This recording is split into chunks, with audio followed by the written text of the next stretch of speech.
Good morning, Reds, and I'm here as a late substitute. It's Eddie Gibbs. I'm joining Dave Davis. We can only assume that Mr. Grizz Khan has had a lie-in or was celebrating a bit too hard with the result yesterday and the results that went on. That's a real plus for Liverpool fans, but a bit disappointing, I suppose, that you're stuck with me for today. So it's Eddie Gibbs with Dave Davis. It's Daily Red. It's Sunday's Daily Red, and Liverpool are top of the league. Now, you were there yesterday, Dave. What was your feeling at half time? What was your feeling at full time? Christ, what a tale of two halves, as it were. First half time, I was debating, because I was in the main stand, do I go down for a slash, Eddie, or do I just walk out almost? It was that bad. It was genuinely the worst. It's been the worst half of football, I think, under Slot. And I know people are going to go for the Forest result and everything like that, but people forget it was 0-0 at half time in the Forest result. It was pretty abject, but yesterday was even worse. The best thing you could say about that first half, it was only 1-0. Because we were all over the place. We literally could not string, and everyone couldn't string one or two passes together. And also, people a little bit, you wipe it from your minds now, which is great, Men in Black style. But Ferdy, yeah, he gets a great goal. But do you remember he slices the one that comes across late on? Also, there's the one where Rutter gets ahead of Van Dijk and Kelleher makes the one-on-one save. It could have easily been 2 or 3. It was genuinely that bad. And then you're thinking, well, at least Slot's usually quite good at turning it around, making the tweaks. And at full time, mate, genuinely, no word of a lie, we were bouncing out that ground. And I mean, absolutely bouncing. We were hugging people we didn't even know. No one really cared, like blokes, everything, no one gave a stuff. Anfield was bouncing. People, as we were walking out as well, you could hear it, were banging the shutters. The Diaz song was going. Liverpool, top of the league was going. Bouncing is the word, Eddie. Absolutely bouncing at full time. Yeah, I sensed I was watching it on the telly. I wasn't at the game, and I was following the Discord chat, and there was a lot of despondency. A lot of when's Slot gonna make the changes? Referring back to Klopp, I thought the slow changes were a thing of the past. Now that we've got Slot rather than Klopp, but he waited and he waited and he waited, and everyone just thought we're just riding out. We're just going to ride out to maybe a 1-0 defeat or maybe snatch a late equaliser. That was kind of the talk on Discord.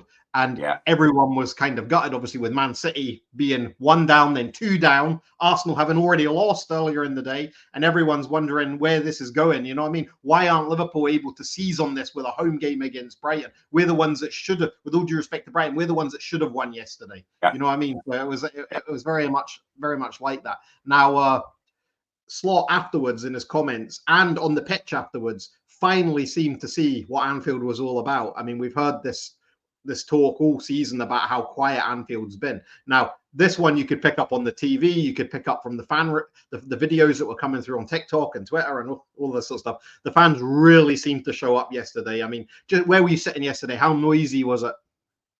I was in main stand U7, so it's kind of closer towards the cop, that side. People were saying it wasn't loud first half. There were bits, and by the way, the moans and groans were pretty loud. Let's be clear on that first half as well with what was happening. So there was noise there. But it's different because I keep seeing this discord around, Anfield and atmosphere. It's not like a Dortmund where that yellow wall and the drum's going to be banging constantly. It's not the Bundesliga. It's something you call upon when you need it. And by the way, it was needed yesterday. And we all kind of realised that. And there was 2 big moments that just lit that touch paper. You heard it yesterday. There's the one where Bosley slams in and wipes out with a great tackle, by the way, their midfielder. Like that sort of sent it into a bit of a frenzy. And then do you remember when Trent starts shoving Estupinian in the corner? Yeah. And I saw that, and there was a little bit we could see even from where Trent had the biggest smile because he's got a fantastic set of gnashes and you could see it. He realised, what have you done, Estupinian? This is like when Arteta riled on the touchline and sent Anfield into one of those frenzy, you poked the beast type of thing now. And it just literally came alive from there. And you saw them talk about it. That's the most I've seen Slot smile in a post-match press conference. You can see almost I knew about it, but I didn't realise I actually had this to call upon or could use it when happened. and Hertzeli was kind of smiling, but that kind of smile you have when you're in a little bit of shock, and you could see the way he was talking about it, like, yeah, now I've actually experienced that. But that is what it should be for people around that discourse.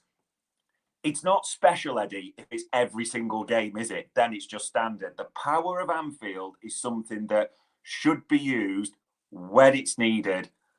And boy, was it used yesterday. Absolutely. I think people get caught up in the fact that the likes of the Dortmund Yellow Wall and that, it's very much a soundtrack to the game. Liverpool and Anfield have never been a soundtrack. It's always been something that's a synergy between the players on the field and what's happening on the field and the people on the cop and the people in the rest of the stadium. That's always what it's been. It's all about moments. It's not about this choir noise that's going to go from start to finish. And that's always a thing when you hear that, when you're at Anfield and you hear opposition, is this a library? You know what I mean? They just don't get it. It's not for them. You know what I mean? Anfield is not for them. It's for those 11 Liverpool players that are on the field at that time, and for those people in that stadium supporting the team. And that's what I think is a massively misunderstood thing. And now you've seen that. And we may get another one on Wednesday night. We may not. We may not need it. You know what I mean? It just depends. It just depends on the circumstances. Liverpool had an opportunity to go to the top of the league with Man City 2 down, and Mo Salah and the fans in that stadium all knew it. They all knew it. Let's rewind a bit then. Let's talk about the first half, because it was clear Liverpool got it wrong. I mean, it was one of the worst first halves you'll see. I mean, let's not take away from Brighton. They were very, very, very good in that first half. They played to their strengths. They nullified Liverpool's midfield. They absolutely bossed midfield, and of course that gave them control of the game. Now, what were your thoughts in the stadium seeing it? I know on TV, obviously, you can kind of get caught up in the commentary and form opinions on that. But what were your thoughts on the first half? And when you got to half time, what were you saying to each other? Yeah, probably we can't really print or tell you everything that we were saying to each other at half time or during the first half, to be honest. I think Storm and the Teacups put their hard game to watch. It was just difficult. You could see everyone was finding it difficult. And when I say everyone, I mean practically all 11 players on the pitch. If you think honestly, in that first half, who was walking off at half time with pass marks? You know, you're nudging maybe one or two at best. But I think the one thing, in a bit of honesty, Eddie, is players were a little bit rattled. You can see that. They were getting annoyed with each other. It just wasn't working. Passes to each other, you know. Trent was guilty. McAllister having a stinker. So Bosley, it wasn't working. But Tsimikas was all right, to be fair. Darwin was working hard, but was it, you know, he wasn't really linking as we want him to. Not his fault, though. The service wasn't really coming.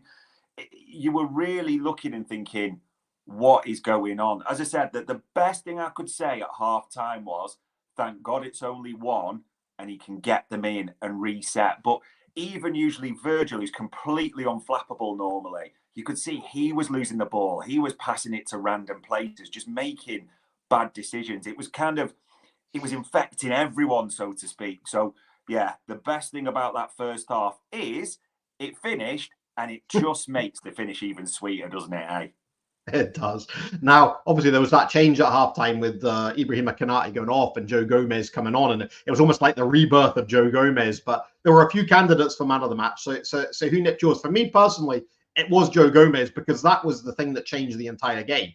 He just came to levels that I mean, we've seen these levels from Joe Gomez before in the title winning season, but we've not seen him for a while, and that's not really his fault, because he's been used sparingly, shall we say. Even though he has been fit, his injury problems do seem to be behind him, but to some extent he's only been used sparingly, so we don't know just how accurate a perception that is. But I thought he was phenomenal yesterday, and I mean, if he had scored that header, either of them, I think the roof would have come off.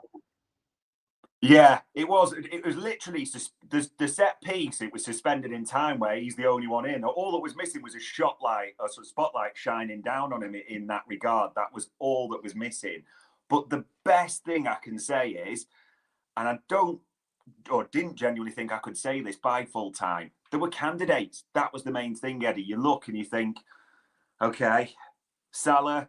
Probably for me, I've got, you know, it's a blockbuster moment. You pay the big bucks for the blockbuster moments, don't you? And also, I thought he had quite a good game. He gave Estupinian real problems. Salah will also have been good. He missed that one-on-one, didn't he, where he nudged it ahead. You thought he's just going to lift it over the keeper, but didn't make contact. So he probably, for me, shades it. Agree completely with Joe Gomez. But there was a few others that really came to the party. Gakpo even came to life a little bit. And I know, obviously, there's a fortune element to the goal, but you've got to give him credit for like his overall performance. But this is the strangest answer to the question.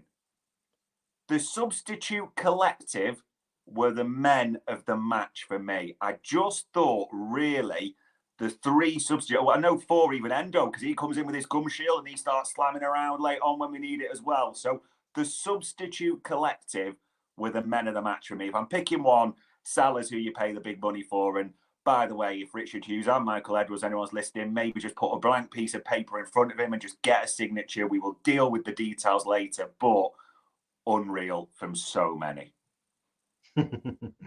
And Matoma, he was the big threat, obviously, from Brighton. Everyone was speaking about, I know you were speaking about with the guys before the game. He's a phenomenal player. He's so tricky. I mean, Trent has obviously had problems with him before, but we have to say Trent probably dealt with him okay yesterday.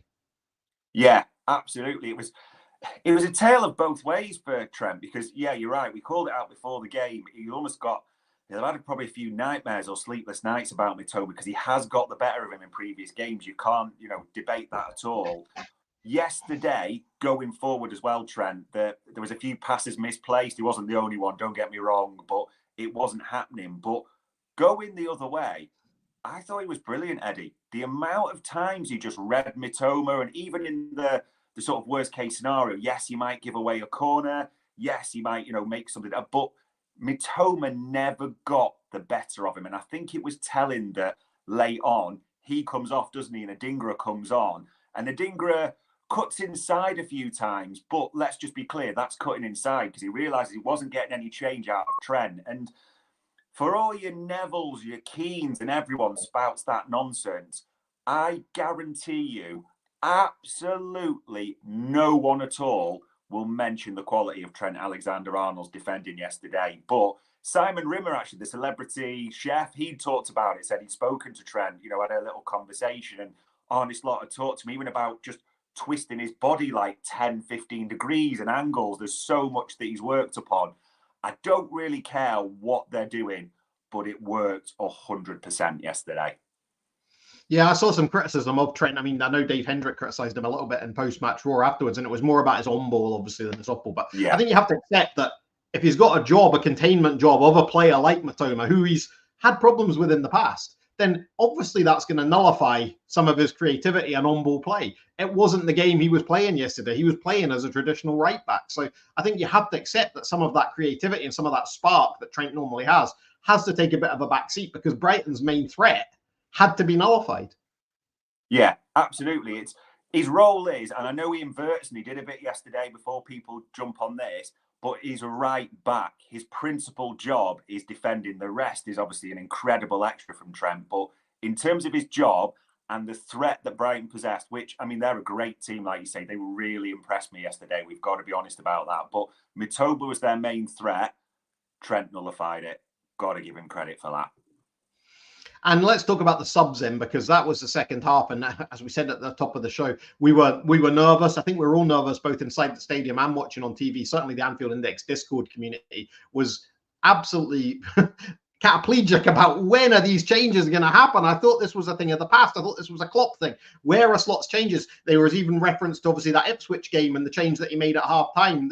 Why have we not seen anyone that's playing? Obviously, Kanate went off injured, but why are we not seeing anyone that's struggling or playing poor being withdrawn to try and spark things up? What do you think? I know it's easy with hindsight because Liverpool got the result, but what did you think of how long Slot delayed that Diaz change for in particular?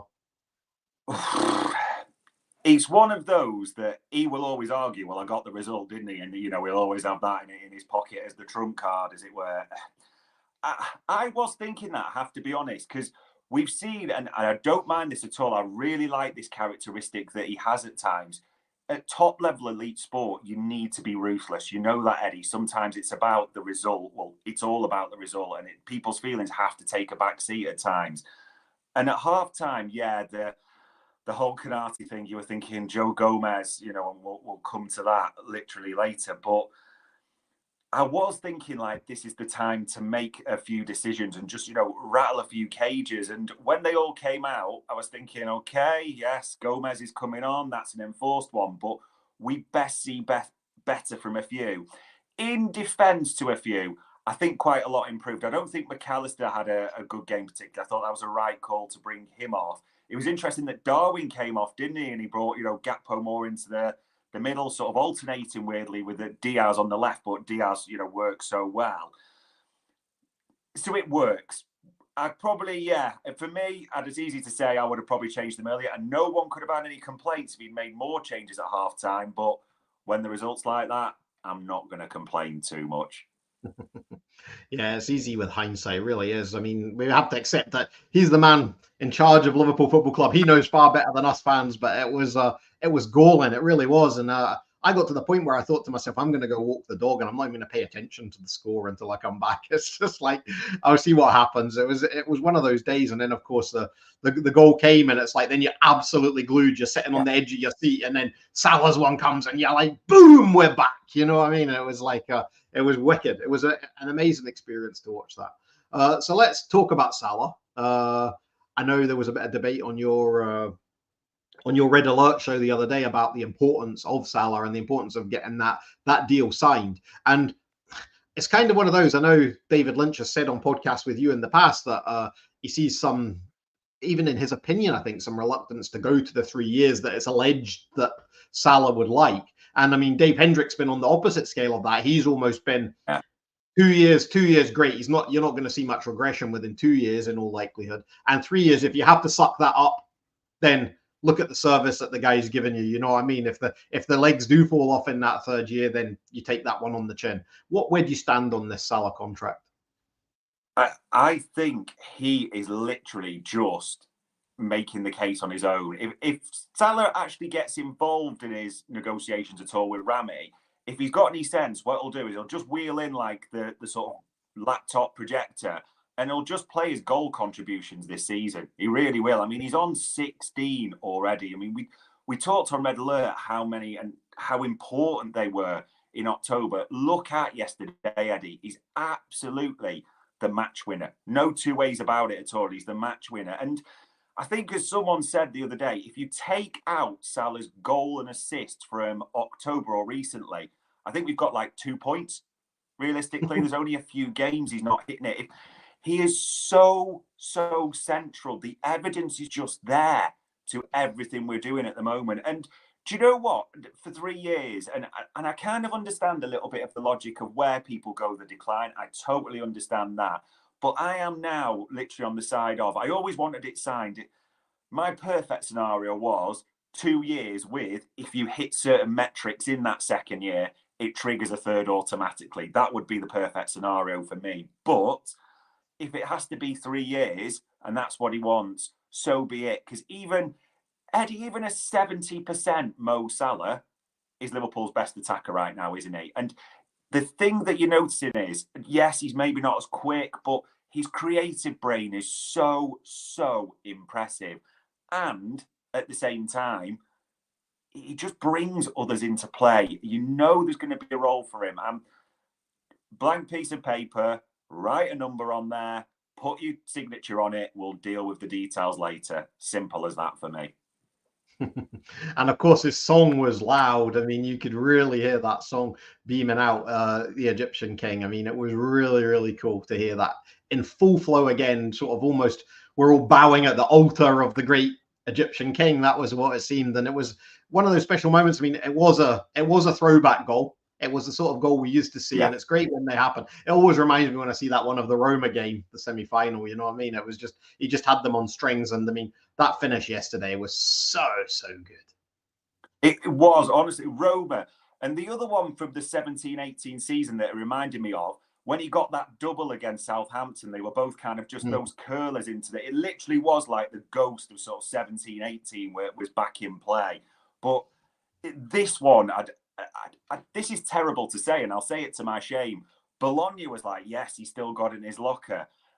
I don't know why we're surprised he still does this realistically. We just, when the big moments are needed, the big player steps up. It's that simple. But the one thing I did like, we've not heard it enough this season, as you said, is that Salah song ringing round Anfield. And it is strange considering how many match winners, big goal contributions and everything he's got. By the way, people, Anfield was sensational yesterday. while we're trying the charm offensive, might just want to make sure that pipes up a fair few more times, shall we say, and we're just tugging at every heartstring we can find. And funnily enough, Eddie, I think we've got Grizz now as well with us. Hello, morning. How are we doing? Late substitutes being substituted. I've been so engrossed in the conversation. So have you guys. I've been there about 15 minutes waiting. My laptop died. I had to restart it again. Technology, hey. How are we doing? How are we all?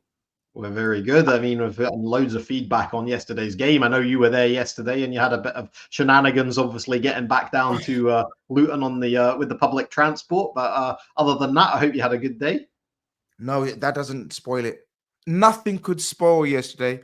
Just jockeying on the back of what you guys have said. Nothing can spoil yesterday. As I said, in a normal situation, being stuck in Manchester, all right, for a Liverpool fan with a big, massive Liverpool bag full of goodies is not clever. And it's not very safe either. But I had my chest out. I didn't care. I was singing the songs, whistling the Mohamed Salah song, whistling You'll Never Walk Alone, walking around with a big, massive grin on my face. It'd be not the wisest thing to do looking back, but nah, nothing could spoil yesterday. I think yesterday was Slot's tenure so far has been very, Dave, me and you've spoken about it, very calm, very assured. It's got us feeling very, very normal. Nothing stressful. It all changed yesterday. That was the most Klopp game we can remember, or we know we've witnessed in the Slot era. That's all I can say. That was a Klopp type scenario, type situation. But bring it on. Bring it on. Well, I'm going to ask one more question, and then I'm going to bow out and leave you guys to the rest of the show because I've arrived late and dismissed a few personal things that are going on in that house back there, so I'm going to have to go and deal with it. But to both of you, really, obviously, you were both there at the game, and what was I had this vibe, right? Old school 80s. You both remember where you're a similar age to me, so you kind of grew up in that era. Remember, everyone used to have these transistor radios listening to the scores coming in from other games.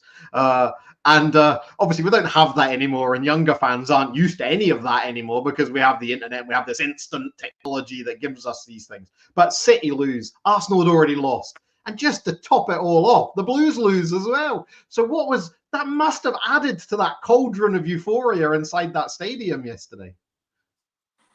Dave? I was poised yesterday, Eddie, I'm going to be honest, because I was at Hotel Annie early watching the game, the Newcastle-Arsenal game, and Arsenal lost. And I was thinking, right, Satan may be coming for us still, so let's just keep an eye out type of thing. And then the game, and obviously the first half was that bad, let's be honest. And then someone was like, City are losing. And you know when you have it in your mind, like, yeah, but it'll be 5-1 at half-time, won't it? It's City, we know what they do type of thing. And then someone was kind of shouting as we got the equaliser when Gakpo kind of cross-shot drifts in. Someone actually was behind me literally 10 seconds later when we're sort of jumping down from seats. Goes, Bournemouth, it's like 2-0 up, by the way. And I was like, okay, where's the sting in the tail coming? There's something. And then obviously 2-1. And then late on, someone's literally sort of the last few minutes when we're all like, just keep it tight, like we're holding on type of thing. Someone goes City 2-1. And I'm thinking, this is it. They're getting a 3-2, something's happening. So there's got to be a sting in the tail somewhere. And then that finishes. And then you're bouncing out the stadium, Eddie. And then someone shouts out like, oh, Everton are 1-1 type of thing. And it's like, it can't be absolutely perfect. And then you find out that it gets disallowed, the Everton equaliser. I mean, Eddie, if Carlsberg did Saturdays, that is the perfect collective. Yeah, I'm not going to lie. I was going absolutely mental when we obviously, as Dave says, when we knew the Arsenal score, and we knew Man City were losing, and I was begging for us to get something out of it because we were so pants in that first half. I was like, get something out of it because we still might have a 1-point advantage over Arsenal and City. If Arsenal and City lose, even if we gain a point, I have to admit that's the stage I was at because the performance wasn't showing me anything remotely close to getting 3 points. I was like, give me a point. Let's drag something out. Let's grab a point. And then we'll still have a very good weekend because the other two have lost. So you can imagine the euphoria when we turn it around in 2 minutes. And then I think, Dave, correct me if I'm wrong, Dave, I can't exactly remember because my voice, my mental, everything had gone by now. But I think Man City go 2-0 up very soon or in and around that period of where we equalize. Right around that time. So it's absolute mayhem. It's absolute mental. And you're right, Eddie. The old days of sort of having a radio to your ear and whatever, those days are long gone. My mate was like, get off your phone or I will chuck it onto the pitch and probably get fined and kicked out of the ground. But as long as he goes, stop it. Man City, we can't control Man City's game. We can only look after ourselves and do what we can. And he had a very good point. But it's so hard not to be looking at the Man City score at the same time. Cool, guys. That's really good. I'm really enjoying your smiles and your reflections of yesterday. I mean, we're all feeling like that, so it sums up the fan base really well. It's a lovely morning to wake up top of the league and know that your rivals have got beat whilst you've won, and it just brings you into the new week bouncing ahead of this Leverkusen game, which I know you're going to talk about, and you're going to talk about the news, which we've not yet done because we've still been talking about yesterday's game. So I'm going to let Dave take over the hosting, and Grizz will drop down with some bombs, I'm sure, in the answer. So we'll look forward to those. And thanks for watching, everyone. Thanks for the comments. Keep them coming and keep the guys busy because that's what this engagement's all about. So I'll join you again, I'm sure, at some point. But over to Dave and Grizz now for the rest of the show. Magic. Cheers, Eddie. And Grizz, I don't know if I'll have calmed down by Tuesday, don't get me wrong, but the games come thick and fast. I mean, it sounds crazy that probably tomorrow we'll still be getting over this and Leverkusen and Xabi Alonso arrive to town. There's a press conference tomorrow. It just doesn't stop at this top level. And I do want to talk about this game because, I mean, this will be tough. Like Brighton were tough yesterday. Leverkusen, the German champions, this team are no mugs, are they? Oh, mate. Well, do you know what? Dave, it's funny you mentioned this because I was literally thinking, when the Ballon d'Or nominees and everything was coming out and coach of the season. I don't think the travesty, the biggest travesty is Vinicius or Rodri. I think without a shadow of a doubt, the biggest travesty of this season's Ballon d'Or is how Xabi Alonso did not win coach of the year. It's beyond me. I can't comprehend how that's happened. He's had an amazing, a once in a lifetime, you could say, season. And there will be an extra, what's the word? A bounce in his step, would you say? Coming to Anfield on the Champions League night. He's spoken about it. And even though we've had the perfect start and we're going to be coming off this euphoric win, table toppers, 3 out of 3 in the Champions League, it'll be a tricky game. It'll be very similar to the Brighton game, dare I say. I don't know what you think, but I think it'll be very similar to the Brighton game where they're a very, very well coached, tactical, technical, and very attacking team. I mean, I know you guys have touched on Brighton, but Brighton was so good and so brave. And Leverkusen will be that as well. No doubts. And you think of the talents they've got, Grizz. I mean, this is no disrespect to Brighton, because like you said, Brighton were a fantastic team and there's a lot to like about the football they play. If we show the first half we did against Brighton, against Leverkusen, the likes of Wirtz, the likes of Boniface, they will just absolutely take us apart. If we show like we did yesterday in the first half, the game will be done, won't it? Yeah, there is no... I guess, again, for us, it was kind of the perfect scenario in terms of we've been warned, or we've had a warning, or we've had a taste of, if you let good teams dictate to you, you will be in trouble. Brighton should have been, me and you were there, Brighton should have been 2-0 up, minimum 2-0 up. It was like domination I haven't seen in a long time in the opening 45 minutes. So, and if Leverkusen get that kind of sniff, then for sure, with Boniface up front, who's one of my favorite strikers, by the way, in Europe. Real. I think he's fantastic. I mean, everyone talks about Florian Wirtz, and we know Florian Wirtz is a world-class operator. So many big teams after him. But I'll be amazed. I'll be absolutely shocked if no major big teams are in for Boniface as well, because I think he's a fantastic striker, and one we'll have to keep an eye on. Probably Konate will be missing. Of course, we don't know. I don't think we know exactly what's happened yet. So it will be a chance for Joe Gomez to step in and carry on and continue the magnificent cameo that he's put in last couple of games, is fair to say. So that'll be an interesting matchup, because no doubt Boniface will try to attach himself to Gomez as opposed to Virgil van Dijk. But yeah, Boniface is a threat. Wirtz is a threat. And Grimaldo from left wing back, what a threat, what an attacking outlet. He's turned out to be. Yeah, they are some side. And I was going to ask you, because the expected change, you're absolutely right, that we're hoping, the indication was that even Van Dijk said he landed on Konate. So it might just be fingers crossed, touch wood and everything, a sort of a bruised wrist, and he could be able to carry on quite soon. But there's a natural expectation he isn't going to be available for Tuesday night. Grizz, I mean, the subs especially, Luis Diaz and Curtis Jones made a huge impact. For Tuesday night, with it being such a massive game, the chance, 4 out of 4, 12, nothing's guaranteed, and it's hard to know in the new format, but you expect that should be enough to put your top 8 in those qualifying positions. So there's huge implications on this. Are you expecting any rotation? Because if there's not, you probably understand why the likes of Jones and Diaz were being like, hold on, did you not see how we played at the weekend, boss? Yeah, it's a very tricky one, isn't it? This is an absolute tricky one, Dave. That's a great question, because the more you think about it, it's what do you do if you're in Slot's situation here?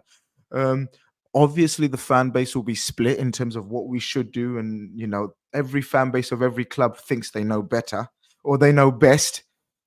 This is where the coach earns his money.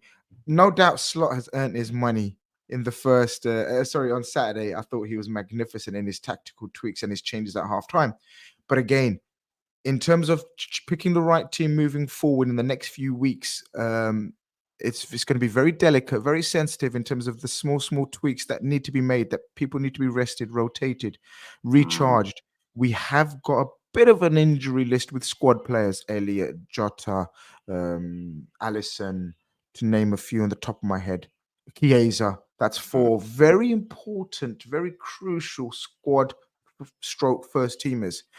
Obviously, if we had them, life would have been much more easier in terms of rotation and options. Konate add to that as well now, I beg your pardon. I don't know which way I'd go, Dave, to be honest with you, in this game. You'd like to think, as you say, get another 3 points, and that's pretty much you're there, because 16 points is the target, I believe, that is needed to qualify. And with us having 9 already, that would give us 12, which means 4 points from, I think, another 4 games, something like that, which would be very, very doable, even in a disastrous ending to the campaign. Let's be honest and real as much as we can. So I'm tempted to give it a few tweaks, but then again, because Villa on the weekend, if we can go in, I'm looking ahead, Dave, but if we can go into the international break with a win against Aston Villa, I'm going to be buzzing, Dave. I'm going to be absolutely flying. So for me and the viewers, subscribers, listeners, everyone's entitled to their own opinion. But for me, the onus and the importance for me is far more than the Villa game. So I'm not saying treat the Champions League like a Carabao Cup team or a Carabao Cup game, but I'm saying treat it like 2 important league games with a matter of 3-4 days where you wouldn't play the same 11. So I do expect a long-winded answer to your question. I'm sorry, but I do expect 2 or 3 changes. Yeah, but I could well and truly see that as well. And the midfield, and I adore him as a player, don't get me wrong, but it does look like Alexis McAllister the last few games, a little bit of a, when I say rest, a bench and maybe coming on might just help him a little bit as well. Curtis Jones pushing for his slot. And Robbo, Simicast, that type of thing. I think you're right. I totally agree. A couple of changes just to keep a bit of freshness in the legs and manage everything, because there's not too many options after that. And this isn't to be derogatory to him at all. Endo was used yesterday, and we know Endo is not sort of adored by Slot, let's put it that way. But fair play to him. He came on, had an impact there at the same time as well. And I did want to ask you this because, I mean, God, the games come thick and fast, Grizz. The last time we were talking a Chelsea, Leipzig, Arsenal triple header, and we know how tough that was when we put that together. Now, the next hat-trick of games, as we said, we were Brighton yesterday, Leverkusen, and Villa on Saturday night, 8 p.m, under the lights again type of thing. This is almost a tougher test, this overall package of games. And like you said, if you can just get to that international break, and maybe we're being greedy here, people, we understand that, but if you can get wins out of all those, there's beyond a bounce in your step. I mean, Villa, they've been brilliant under Unai Emery this season, haven't they? Have been so impressive. This is going to be a tough encounter no matter what anyone says. Yeah, of course it is. I think he's a fantastic coach. I think he's an underrated coach in many ways. I don't think he gets spoken about enough in terms of the top coaches in this country or in and around Europe. His record is impeccable. We know he had a rough time at Arsenal, but we know sort of the Arsenal institution was very toxic around that time, and you know it was bad timing. I'd say more than a bad job per se. It's going to be tough. It's going to be tough. They've been playing very fantastically. He's again a very tactical manager who will be, I guess, defense first, a low block. He does play a low block and relies on the pace of Watkins and so etc. on the break. So in terms of concentration and in terms of focus, we will be, and in terms of patience, I think Villa will be a game of patience, and I think, dare I say it, a game of patience does suit Arne Slot. I do think he's a very similar manager in terms of he doesn't mind a war of attrition. He doesn't get impatient, just like yesterday showed. He stays very calm. He stays very committed to the cause and the tactics that he believes in. So I think Aston Villa, of course, it will be tricky. Of course, absolutely. Every game in the Premier League is, despite what other fan bases may let you think that we haven't played anyone. But yeah, I think it will be a war of attrition, and I think we'll have to be patient.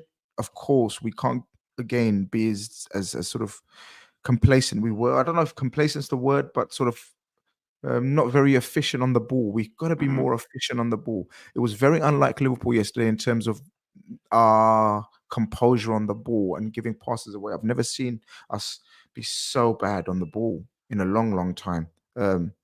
So yeah, Unai Emery is a very good coach, and Villa are in a very good place right now.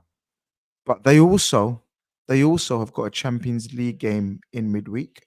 Yeah. They also don't have the biggest squad. I mean, they've got a good squad, but they also have to rotate. Unai Emery knows this, and he's notorious for this, to rotate quite a bit. And so that's why I'm thinking maybe with our situation in the Champions League and our points tally already, maybe we can tweak it or rotate slightly more than they possibly could. I'm just trying to think of all the possible advantages we could have building up to this game. But no doubt it will be a tricky game. We'll have to have our A game.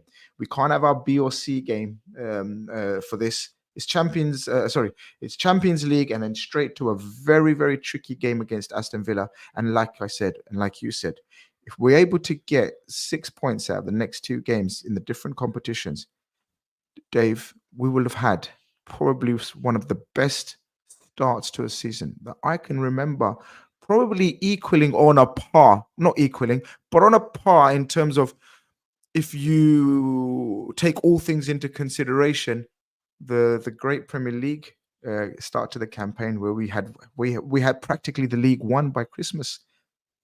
Yeah, and now it's Virgil and Joey Gomez at centre back. Run it back, as they say. And yeah, Midnight Tokus is there 2 games from going unbeaten in a run of games that people said were going to define our season. We can't deny that. We all looked at this block of games.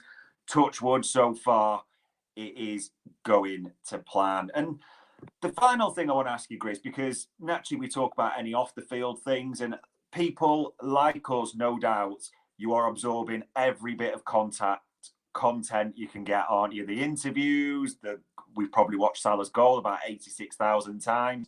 Inject it into our eyeballs, as they say. It's all great. It's all good to hear. This bit about Salah, I don't know if you've seen it this morning, Grizz. It's important to address this almost. Simon Hughes has his book out about Salah as a biography, and the Mail, because I thought it would actually be the Athletic when I saw Simon Hughes, but it's in the Mail, serialised a bit around the relationship between Klopp and Salah, and that Salah was sort of cordial but wasn't as warm as others, and also had the inference that actually was critical of Klopp's tactics and thought process and the way he operated in certain things. I don't know about you. For me, in simple terms, Grizz, a book like this isn't going to remotely diminish any thoughts whatsoever that I have about Jurgen Klopp and Mo Salah. If anything, the bits I've seen serialised and sensationalised as well just feel like a hit piece more than anything. Yeah, absolutely. I just think I'm hoping that in this modern day era, most of the fan base will understand and realize that many great players for this club and for any other club in the past and present won't have had the best relationships with their coaches. Yeah. When you have two high profile, such magnificent people at a club, they don't necessarily have to be best buddies. As long as their performances, whether they're the coach, whether they're the analyst, whether they're a striker, whether they're a goalkeeper, as long as their performances are top notch. And I think it's fair to say Jurgen Klopp and Mohamed Salah have been a credit to this club for many years. So I personally am not interested in the slightest of reading a piece like this or letting it affect my opinion on the legacies of Jurgen Klopp or Mohamed Salah. I honestly not bothered, not interested. We sorry to give an analogy in terms of family, whatever, but we have brothers and sisters that don't get on with each other. Blood, it's fine in a family. You have your bickerings, you have your disagreements, but when it gets to sort of the point of reunions or weddings or funerals, you're all together.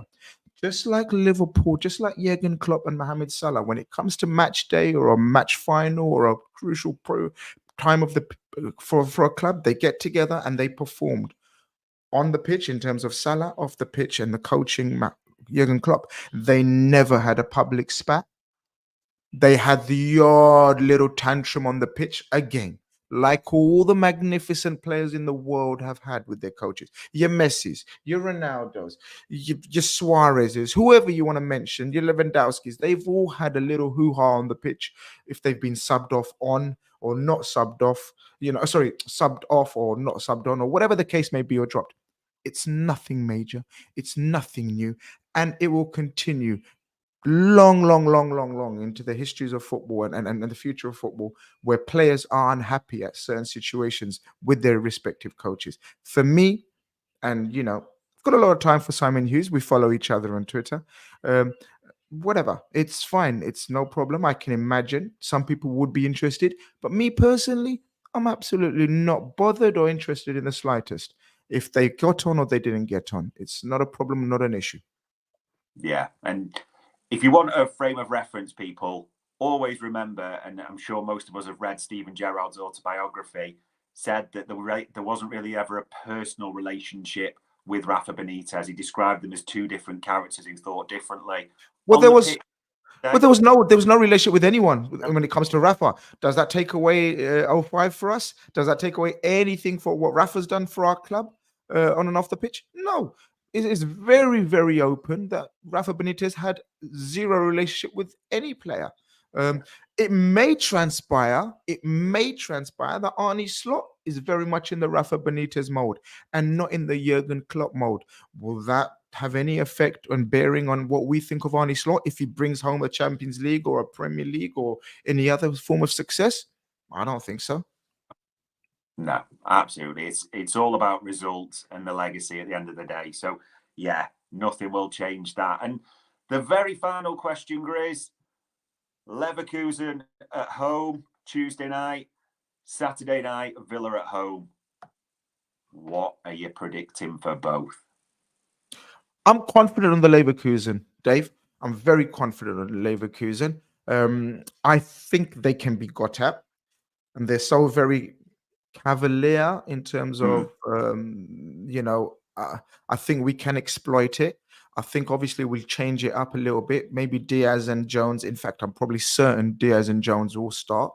You may get a start for Endo as well, being an expert on the Bundesliga and German teams that may come into it. We may even see a start for Connor Bradley. Robertson comes back into the team. So I've just mentioned 4 or 5 changes that we could possibly do without lowering the quality as much. Gomez, of course. So that's 4. Yeah. I'd say there's 4 changes there staring at us. And then the Villa one is the one where I'm focused. I think Leverkusen will be fun. Whoever's going, unfortunately, I'm way too old to be going twice in 3-4 days. I haven't, I'm a squad rotator when it comes to away games at Anfield, so I won't be there, but I will be there for the Villa game, and I think I'm anticipating another fantastic night of football at Anfield. I think it's going to be a tremendous occasion. And Villa will be up for it because they will want to prove to many people that they are the real deal under Unai Emery. That's going to be tricky, Dave. That's going to be tricky. We need to be on our A game, but at home, you just can't rule us out, and you can't not predict a win. We have to put 3 points on the board, and I'm confident we will get 6 points out of 6 this week. Weirdly, I'm exactly the same, and probably like you, I'm a bit more relaxed about Leverkusen than I am against Villa. Villa has the feeling, Grizz, of we're going to need to bring out one of them tricky 2-1s, like the one we just engineered yesterday, like the one against Chelsea, the one where there might be a few minutes or moments against Villa where you're wincing a bit, but you will ultimately get over the line. And let's be honest, people, if we take 6 points from this week, how are you feeling, Grizz? Yeah, listen, we're grown-ass men. We shouldn't be this excited. We should be able to contain our emotions and control our emotions, and but the roller coaster, we're on it, Dave. I couldn't control my emotions yesterday. I'm not gonna lie. I was absolutely buzzing, as I said. And even though we promised that after Jurgen Klopp, we're going to have a year of reflection and a year of somberness and calmness and assurity, that's all going to go out the window. If we get 6 points out of this weekend fixtures, this week's fixtures, going into that international break, I think I speak for myself. I think I will need that international break to calm down and recharge again. Because Dave, there is a title to be won. And we are in that race as much as anyone else. Yeah.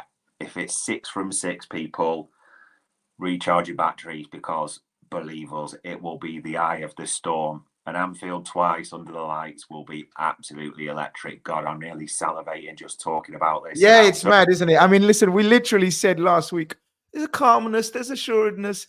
We're not as mental under Klopp as we were under Klopp.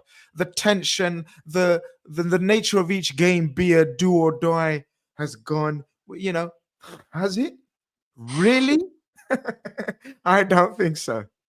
Nah, it is, and we say this every week, but it's true. It's another massive week, people. We will see what it brings. So on Sunday, the 3rd of November, just in case you missed it, the headline is the Reds are top of the league still. All it leaves me to say is, Grizz, for the insight and the answers, much appreciated, pal. Absolutely pleasure, mate. Let's go, as we said, another, and you know what? It's brilliant. Every week that we say another important week means it's relevant, means we're in it to win it, means we are there, and let's keep it that way. Indeed. And ladies and gents, that was another Daily Red Anfield Index.